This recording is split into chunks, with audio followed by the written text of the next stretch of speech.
அந்த வேக வச்ச தண்ணியோட நல்லா கரைச்சி எடுத்து வச்சுருக்கோம். இதையும் ஊற்றிடலாம். இது ஏற்கனவே ஒரு 2 கப்பு இருக்கும்.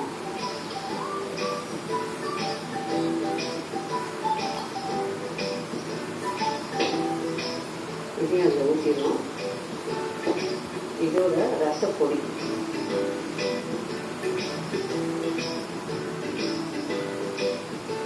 கொத்தமல்லி,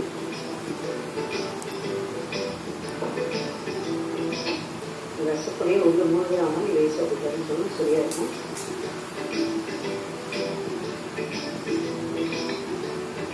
அவ்வளோதான். இப்போ நுர கூடி வரும்போது நம்ம எடுக்க சரியாக இருக்கும். ஒரே நிமிஷம் அதை நம்ம செக் பண்ணிக்கலாம்.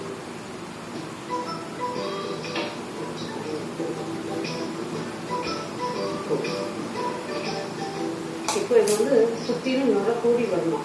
நுர கூடி வந்து அதாவது கொதிச்சிடக்கூடாது. ரசம் மொத்தமாக கொதிச்சிருச்சுன்னா அந்த ஃப்ளேவர் மாற்றிடும். கொஞ்சம் ரசத்துக்கு இந்த பொடியெல்லாம் போட்டதுக்கப்புறம் பக்கத்துலேயே நின்று அதை நல்லா இந்த நுர கட்டி வரும்போது ஆஃப் பண்ணிட்டோம் அப்படின்னா கரெக்டாக இருக்கும். அதை தாண்டி கொதிக்க விட்டோம்னா அந்த ரசம் வந்து கடுத்து போன ஃப்ளேவர் கொடுத்துரும், டேஸ்ட்டும் கொடுத்துரும். அதனால கொஞ்சம் கவனமாக பண்ணிக்கணும். கொஞ்சம் நல்லா கொதி வருது பாருங்க. அந்த கொதி வரும்போது சுற்றிலும் கொதி வருது. இந்த ஸ்டேஜில் அடுப்பு அப்படி ஒரு செகண்ட் அப்படி தூண்டிட்டு ஆஃப் பண்ணிடும். ஒருவேளை இதை தாண்டி நீங்கள் கொதிக்க விட்டுட்டீங்க, ஐயோ ரசம் டேஸ்ட் மாறணும்னா யோசிக்க வேண்டாம். டக்குன்னு பச்சை தண்ணி எடுத்து அது கொஞ்சம் ஒரு 1/4 கப் அளவு ஊற்றிட்டிங்கன்னா அந்த கொதி அடங்கும். கரெக்டாக இருக்கும் அப்போ உங்களுக்கு. ஸோ இப்போ ரசம் ரெடி. அவ்வளோதான். நம்ம டிஸ்பிளே பார்த்துட்டு எடுத்து வச்சுருவோம்.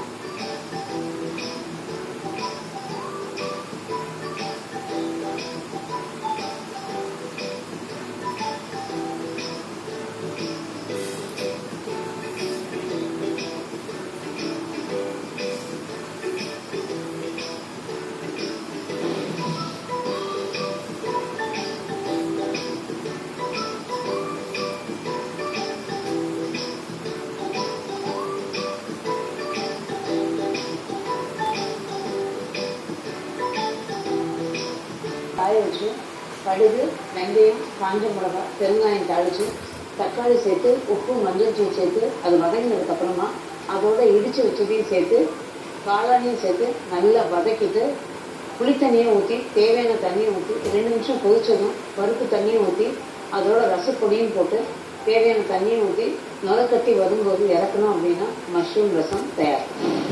ஸோ இப்போ இந்த மஷ்ரூம் ரசம் ரெடி ஆயிடுச்சுங்க.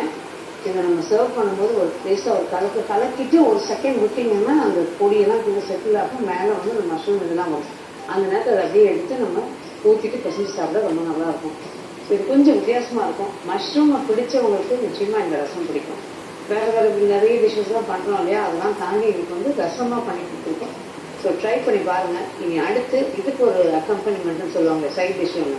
அது வந்து வாழைக்காய், கேரளா வாழைக்காய் கறி. இப்போ அதுக்கு என்ன தேவைன்னு பார்த்துட்டோம்னா அதுக்கப்புறம் அது எப்படி பண்ணுறதுன்னு பார்ப்போம்.